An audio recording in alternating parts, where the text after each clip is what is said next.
तो आज हम बात करेंगे हमारे पहले प्रोजेक्ट के बारे में। जैसा कि मैंने पहले ही भी कहा है कि हमारी लगभग-लगभग सारी मशीनें आ गई हैं, सब कुछ डिलीवर्ड हो गया है एंड उन सब मशीनों से हमने पहला प्रोजेक्ट बनाने का सोचा कि हम पहला प्रोजेक्ट क्या बनाएँगे। तो हमने चुना कि हम 20 बाय 20 इंची का एक फ्रेम बनाएँगे और उस फ्रेम को हम प्रॉपर वेल्ड करके देखेंगे, काटेंगे, प्रॉपर वेल्ड करेंगे। और कोशिश ये करेंगे कि पहला प्रोजेक्ट है हमारा, ये जितनी मेहनत हम इसमें कर सकें, उतनी करें ताकि ये प्रोजेक्ट बेकार ना जाए। जो हम बनाना चाहते हैं, वो एक्यूरेटली बन जाए। हमने ये सब कुछ सोचा था कि सब कुछ बढ़िया से हो जाएगा, बट प्रॉब्लम बहुत सारी आई। पहली बात जब हमने काटा तो बहुत ही इनएक्यूरेट कटिंग हुई हमारी। हमने मेजरमेंट में काफ़ी प्रिकॉशंस का फॉलो किया कि सब कुछ सही कटे पहले से, लेकिन ऐसा हो नहीं पाया बिकॉज़ हम फर्स्ट टाइम थे और हमें एक्सपीरियंस बिल्कुल कम था, ज़ीरो एक्सपीरियंस था क्योंकि बिल्कुल न्यू थे हम इस फील्ड में। हम उसे एक्यूरेटली काट नहीं पाए। जब हम जोड़ने के लिए आए, तो हमारी जो फ्रेम थी, वो अपने आप में ट्विस्ट हो रही। ट्विस्ट का मतलब मैं समझाता हूँ हिंदी में कि जैसे हम उसे रखते थे तो वो बॉबल करती थी इस दिशा में इस दिशा में। अगर उसे हम फ्लैट सरफेस पे रखें ना तो मटकती थी लाइक दैट। तो वो मटकना हम खत्म नहीं कर पा रहे थे। हमने उसे एक बार पूरा बेल्ड कर दिया, चलो बेल्डिंग करके देखते हैं। फिर हमने उसे काटा एंगल ग्राइंडर से एंड फिर काटने के बाद उसे फिर से जोड़ा। इस बार हमने क्लैंपिंग का यूज किया, मैग्नेट का यूज किया ताकि फ्रेम कम से कम डिस्टॉर्ट हो और अच्छे से बेल्ड हो सके और स्थिर जगह पर वो स्टेबल दिखे। ये हमारी पूरी कोशिश थी। लेकिन अंत में हमने देखा कि हम कुछ भी कर लें, उस चीज़ को वेल्ड कर नहीं पा रहे हैं। जैसे ही वेल्डिंग करते हैं, वो चीज़ अपने आप में ही डिस्ट्रॉट हो जाती है, हमें इतना पता लग चुका था।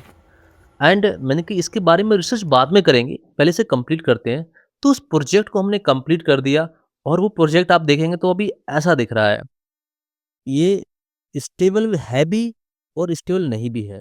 इसमें एक्यूरेसी नहीं आई, ठीक से कट नहीं पाया और ठीक से ये बेल्ड भी नहीं हो पाया कि ये मटके ना, लेकिन ये मटकता है, थोड़ा मटकता है एंड ये प्रोजेक्ट बन के तैयार हो गया है। अब जब हम बैठे कंप्यूटर पे और रिसर्च की कि ऐसा क्यों हुआ? क्या कारण ऐसा रहा कि हम इसे बेल्ड नहीं कर पाए? हमने 6 घंटे इसमें लगा दिए। 6 घंटे लगाने के बावजूद भी हम एक फ्रेम नहीं बना पाए। बड़े-बड़े फर्नीचर बनाना तो एक बड़ी बात होगी कि इतनी छोटी चीज़ नहीं बना पा रहे हैं तो बड़े-बड़े काम कैसे करेंगे? ये हमारे लिए बहुत बड़ा क्वेश्चन मार्क था। तो काफ़ी रिसर्च की। एक यूट्यूब पे चैनल है फायरवेल टूल के नाम से। जो बताता है कि 20 बाय इंची का उसने भी सेम फ्रेम बनाने की कोशिश की और वो भी ठीक से नहीं बना पाया। और जब वो 4 लोगों के पास गया जो प्रोफेशनल फैब्रिकेटर थे वहाँ के यूएस के, वो लोग भी उसे ठीक से बिल्ड नहीं कर पाए, ठीक से बना नहीं पाए। तो उस बात से एक आंसर निकल के आया, जब हम नहीं बना पाए, तो इंडिया में हमारे जो वेल्डर भाई हैं, वो तो कैसी भी जगह पे काम करते रहते हैं। वो बाहर रोड पे काम करते रहते हैं। रोड की साइड में बिल्कुल अ, मतलब स्टेबल जगह नहीं होती है, ऐसी जगह पे वो काम करते रहते हैं और तो डेफ़िनेटली मैं श्योर होके कह सकता हूँ कि उनकी फ्रेम भी स्टेबल नहीं होती होंगी। वो कुछ भी बनाते होंगे, उसमें कुछ ना कुछ तो ट्विस्ट होता ही होगा, कुछ ना कुछ तो बेल्डिंग डिस्टॉर्शन आता ही होगा। जब फायरवॉल टूल को हमने देखा तो पाया कि अगर कोई करना भी चाहे, तो विदाउट एनी प्रॉपर टूल ये चीज़ की नहीं जा सकती है। यहाँ पे टूल चाहिए होंगे, वो भी फिक्सर टेबल चाहिए होगी। फिक्सर टेबल में क्या होता है कि हम अपने मेजरमेंट के अकॉर्डिंग चीज़ों को फिक्स कर देते हैं, क्लैंप लगा देते हैं, टाइटली उसे माउंट कर देते हैं वहाँ पे।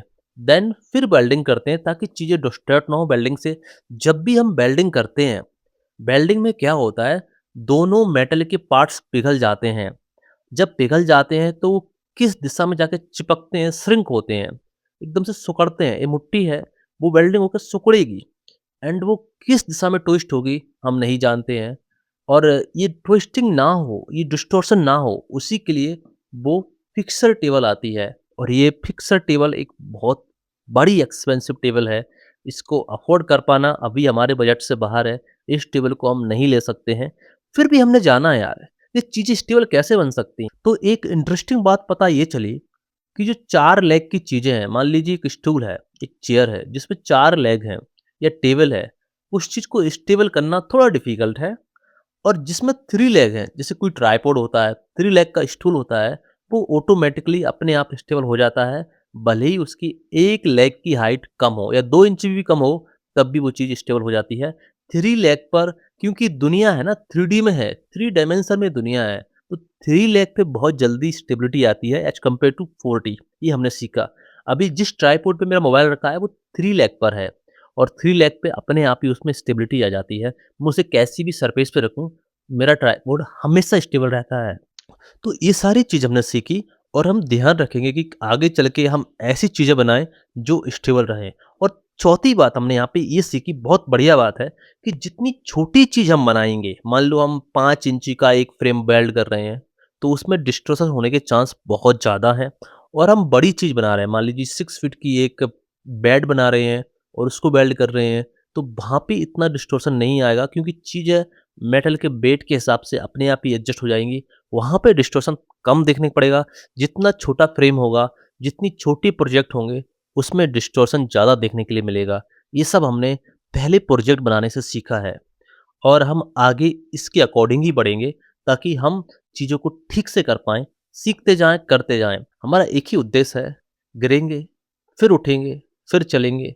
इस तरीके से ही हम आगे बढ़ पाएँगे बिकॉज़ हमारे लिए बिल्कुल न्यू फ़ील्ड है और हम इसमें कुछ भी करें, हमें बहुत सोच समझ के चलना पड़ेगा ताकि हमारी चीज़ें ठीक से हो पाएँ।